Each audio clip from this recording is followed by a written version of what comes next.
Hey friend, stop scrolling for just a second.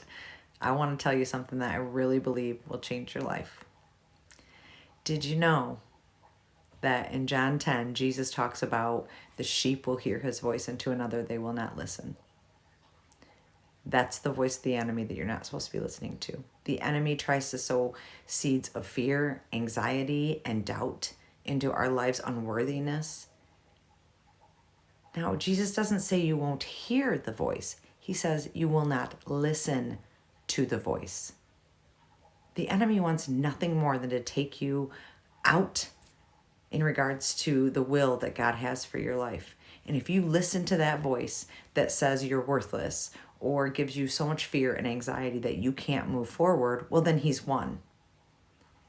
And Jesus is warning us in John 10 that we need to not listen to that voice, but only listen to him. Only listen to Jesus. It says, to his voice we'll listen, and we will not listen to another. I have been guilty of listening to that other voice, thinking those thoughts are my own.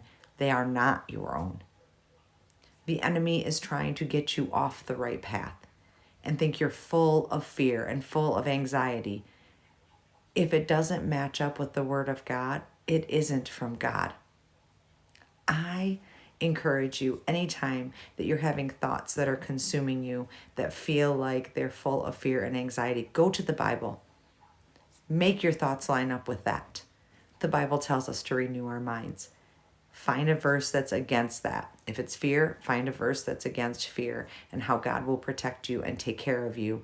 And then bring that verse up every time you start feeling fearful or hearing thoughts that are fearful thoughts.